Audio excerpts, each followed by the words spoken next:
Hello everyone and welcome back to Coach Craig's Sports. Today is Friday, January 7th, and this is the NBA DFS video for today. So in today's video, I'm going to be taking a quick look back at yesterday's picks, seeing how they turned out, talking about the injuries in play for tonight's slate. I believe it is a 9-game slate overall, and then going over my picks on both FanDuel and DraftKings for tonight's slate as well. But without further ado, we're going to get into yesterday's picks and talk about how they did.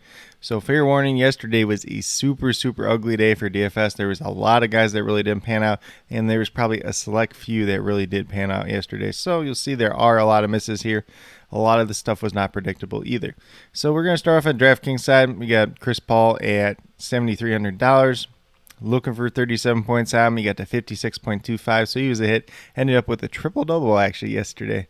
Then at shooting guard, we had Jordan Poole, $5,800. Looking for 29 points out. Looking pretty good. No Steph Curry yesterday. Ended up with 24 points. He was 3 for 14 shooting from the field yesterday. Just terrible day overall. I believe he started at least 0 for 9, maybe even 0 for 10 yesterday. So if he just shoots the ball halfway decent at all, he pays off at this price tag. Then at small forward, we have Marcus Morris, $5,600. Looking for 28 points out. He got to 42, so he was a nice little hit yesterday. So 2 really good hits in Chris Paul and Marcus Morris. And then the rest, not quite as pretty. We had Otto Porter at power forward, $5,500. Looking for 28 points out. He got to 13.75. He played 24 minutes, only 2 for 6 shooting from the field. Thought he was going to play a little bit bigger role in that game yesterday for the Warriors team. And that really just didn't end up happening. And then we had Isaiah Stewart for the Detroit Pistons coming back, $4,600, cheap price tag for him. Looking for 23 points. He got to 20, so he was a mess yesterday. Probably should have just stayed on Jalen Smith, who we did have in that core earlier on in the day. Then on the FanDuel side, we had Jordan Poole once again, $5,700. Looking for 29 points out. He got to 24.5, so he was a mess. Same thing I talked about on DraftKings side, was 3 for 14 shooting yesterday. Shooting guard, we had Cade Cunningham, $6,800. Looking for 30 points out. Got to 26. He was a mess. He played 31 minutes in this game. Probably lost a couple minutes due to a blowout, but not a ton. But he was only 5 for 19 shooting from the field. Just didn't do a whole heck of a lot either. RJ Barrett at small forward, $5,900. Looking for 29 points out. He got to 24.6. He's a mess. Probably not one that killed you overall in comparison to yesterday's slate, but he was 4 for 14 shooting from the field. So he really didn't do much besides hit the game-winning buzzer beater, but in terms of fantasy, not the greatest yesterday. Otto Porter Jr. once again, $5,800. Looking for 29 points on. He got to 12.4, so he was a mess once again. Only played that 24 minutes, 2 for 6 shooting from the field. Just wasn't super involved yesterday. And then last but not least, at the center position, we had Jonas Valanciunas, $7,900. Looking for 39 points on. He got to 31. He had an okay day, but not as good as we expected. Brandon Ingram remembered how to shoot yesterday, and it kind of affected Jonas Valanciunas overall. So overall, not the best day by any means, but this is NBA DFS. Sometimes these short slates get a little weird. And the best part is we come back the very next day because there's a whole another set of games, a whole new situation the next day, and we go out and we hit it head on. But with that being said, we'll get moved over into the injuries and play for tonight's slate. So like I mentioned already, I believe it's a 9-game slate. The first game starts at 7 o'clock.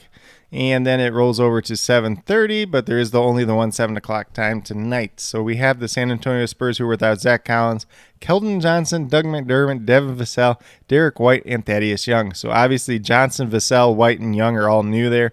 I believe they are all been placed on the COVID list. So there's going to be a lot of value on the Spurs team overall, depending on what that starting lineup looks like. It looks like Lonnie Walker and Kayuk are both also listed as questionable to play. For the Philadelphia 76ers, they're without Tyrese Maxey, Shake Milton, Paul Reed, Ben Simmons, Jane Springer. Nothing really new there. Danny Green and Isaiah Joe are both listed as questionable. We'll see if they end up playing tonight or not. Obviously, Seth Curry looked very good the last time out, playing that point guard position. He's going to be in play on pretty much every site once again tonight, just because when he does play the point guard position, he really takes that extra step up, and it really helps out his DFS and his fantasy game overall. Then we move over to the Bucks, who are without Grayson Allen, Pat Connaughton, Dante DiVincenzo, George Hill, Drew Holiday, and Brook Lopez. So George Hill and Drew Holiday are the two big ones here because the Bucks don't really have a point guard left. They have Javonte Smart, who's a rookie player on a 2-way deal. Are they going to want to play him big minutes? They don't really have anybody else that can play the point guard position at this point in time, because even like a guy like Grayson Allen, if he was in there, he could kind of do it. But he's not there. There's no George Hill. There's no Drew Holiday once again. So it's going to be very interesting tonight. Giannis should be back tonight after his illness the other night. So it's going to be interesting to see what the Bucks do overall, whether they start Javonte Smart kind of at that point guard position, whether they start like a Jordan Noir or somebody like that, and then just kind of have like Middleton maybe run the point. It's going to be really interesting tonight, that's for sure, though. And then on the Brooklyn Nets side, they have Joe Harris and Kyrie Irving out. Obviously, this is a home game, so Kyrie Irving will not be playing in home games at this point in time. Joe Harris has been out for a while. Not too much else we have to talk about with the Brooklyn Nets. For the Utah Jazz, this is one of the most interesting teams on the slate. So the guys they have out is Bogdanovich, Conley, Rudy Gobert, Joe Ingles, and Donovan Mitchell. So essentially 4 of the 5 starters that they do have on their team are out tonight. A key bench player in Joe Ingles. And then we had the following 4 guys as questionable as well, with Jordan Clarkson dealing with some back soreness. I do expect that he's going to play, though. Rudy Gay potentially going to sit out this game due to rest, since he played big minutes the last time out, but we'll see if that happens or not. He might end up playing. If he ends up playing, he looks very good. Royce O'Neal, I do expect to play tonight. And then Hassan Whiteside, he's been dealing with a concussion. I do think that he ends up clearing today and probably ends up playing in tonight's starting lineup. It makes him a very good value overall. But just depending on who's in, who's out of those guys, there's going to be a ton of value on this Utah Jazz team overall. On the opposite side of the ball, we have the Toronto Raptors, who are without Goran Dragic and Watanabe. So not too much to say there. Pretty much similar to what they were the last time out. They do get Chief Mikhailu, and it looks like they get David Johnson back as well. Shouldn't really change too much overall from a DFS perspective. This is likely a game that the Raptors probably do blow out, just because Utah Jazz playing with a bunch of backups and potentially even third stringers at some positions as well. Then we move down to the Washington Wizards, who are without Thomas Bryant, Rui Hachimura, Waters, Davis Bertans is doubtful, Montrezl Harrell is questionable, Wanamaker and Gill are both listed as game time decisions. So as he ends up playing for the Wizards team, they do get Spencer Dinwiddie back today, so they're back to kind of that normal starting lineup once again. Then on the both side, they're without Alex Caruso, Tyler Cook, Javonte Green, and Patrick Williams. So no major changes there at this point in time. Moving down to the Dallas Mavericks, they are without Willie Cauley-Stein and Kristaps Porzingis. Luka is doubtful to play. Then Boban and Isaiah Thomas are both listed as game time decisions. We'll see if they're able to play tonight or not. But obviously the biggest one here, Kristaps Porzingis has been out for a little while, but Luka Doncic being doubtful makes Jalen Brunson a great play on tonight's slate. Then on the Rockets side, they're without Usman Garuba, John Wall. Sengun is still doubtful, and then Jarreau and Brooks are both listed as game time decisions. We'll see if they're back tonight or not. For the Minnesota Timberwolves, essentially all the way healthy. They're without Bolmaro and White, so no major changes there at this point in time. The Oklahoma City Thunder are without Derek Favors and Isaiah Roby, so that's 2 of the guys in their center position. They do get Robinson Earl back, so he looks like an all-right play tonight, but they still have Mike Muscala. They still have, I believe it's Oliver Starr or Olivier Starr, something like that they played a couple minutes in center in a couple games as well, and they kind of just seem to be stuck on that 2 or 3 man rotation at that center position. So probably not too interested in him overall. It looks like they do get Lou Dort back as well. Then for the Sacramento Kings, they're without Holmes and Meadow once again. Terrence Davis listed as a game time decision. We'll see if he's back or not. He's missed probably about 5 games at this point in time. On the Nuggets side, we have Kankar, Howard, and Jamal Murray all out. Zeke Naji and Jeff Green listed as questionable. Bones Highland and Aaron Gordon listed as probable. Moving down to the Hawks, we got a couple guys here once again. Gorgie Jang, DeAndre Hunter, and Cam Oliver are all out. Bogdanovich, Collins, Trae Young, all listed as questionable. So, they're getting some firepower back potentially today. We just have to keep an eye on that one. Then Cam Reddish and Jalen Johnson are both listed as game time decisions. I do expect Cam Reddish to play once again, since he did play the last time out. And then the Lakers are without Anthony Davis, Kendrick Nunn, and then LeBron James listed as probable as always, so nothing new there at all. For the Cleveland Cavaliers, they're without Isaac Okoro. And it looks like Rajon Rondo and Cedi Osman both have a chance of playing today. We'll see if they're back today or not. Obviously, that makes a little bit of a difference to the rotation. Rondo would have looked a lot better if he ever came back before Garland did, but that just didn't end up happening. So just a reserve point guard at this point in time. Then for the Portland Trailblazers, without Damian Lillard, CJ McCollum, and Larry Nance. And then Cody Zeller's list is questionable. It'll be interesting to see if he's back today or not. But with that being said, there's a quick little rundown on all the injuries for tonight's slate. There's definitely a ton that we're going to be looking for. But with that being said, I'll be listing all that down in the comments, whether it's injury updates, COVID news, and starting lineup. So definitely be sure to take a look at that throughout the day as well. But with that being said, we'll get moved over to DraftKings and talk about my picks over there. So we're going to start off at the point guard position with De'Aaron Fox, $7,200, cheap price tag for him at this point in time, looking for 36 points out. Essentially what he's been averaging on the year, but he's been over 40 points the last 3 times out. Do have him projected for 39 points tonight. Looks like a decent little matchup against the Denver Nuggets as well. They're going to need his offense to stay in this game overall. Then at shooting guard, we're going to go with Jordan Clarkson, $5,500, looking for 27, 28 points out of him. I did mention that he's questionable with that back soreness, but I do expect him to play tonight. There's not all these other guys out there. This could be a game where Jordan Clarkson comes out and shoots the ball 30 plus times just because he is that guy. He's not afraid to take that shot. And there's not a lot of other talent that probably be playing with him tonight. So I have him currently projected for 30 points. Definitely offers some upside for more, though, as well, if the ball's going in the basket, if he's shooting rather well. And then a small forward, we're going with his teammate Rudy Gay. I'm not sure that he ends up playing tonight. It sounds like they really want to rest him, but they may need him tonight. He's $4,000, looking for 20 points. I'm currently having projected for 26 points, so looking like a great value if he does end up playing. Obviously, if he doesn't end up playing, this is going to be a pick that changes throughout the day, though. Then at power forward, we're going back to Maxi Kleber once again, $4,000, looking for 20 points. I'm getting projected for 22 points tonight.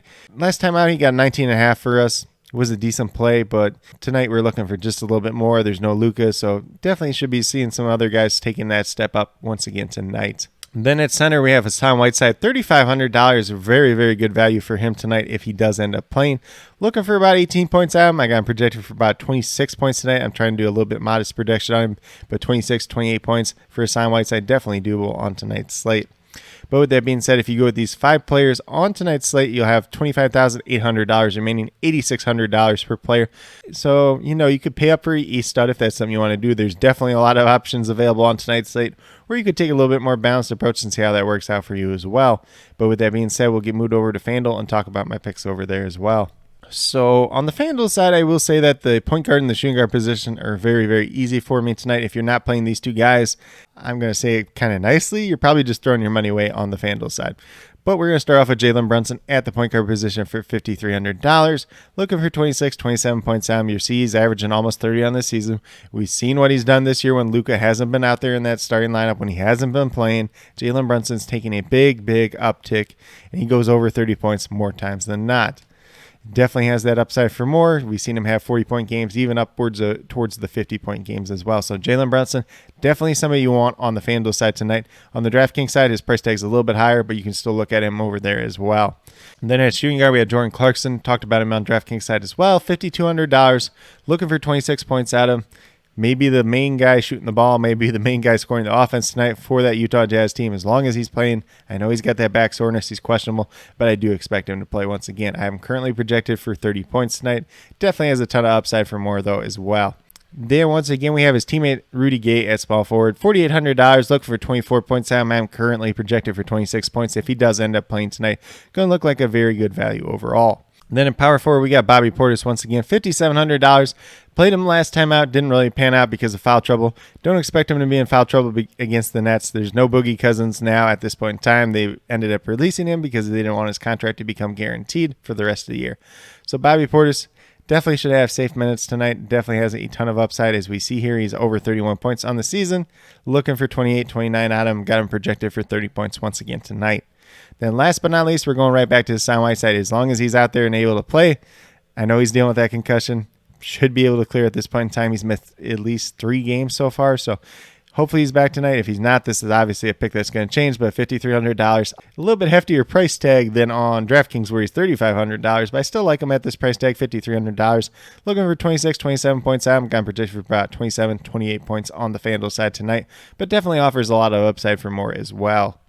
But with that being said, if you go with these 5 players on the FanDuel side, you have $33,700 remaining, just over $8,400 per player. So you definitely have the opportunity to pay up for 2 studs on this site. There is going to be a lot of value plays, so that should not be a problem on the FanDuel side tonight.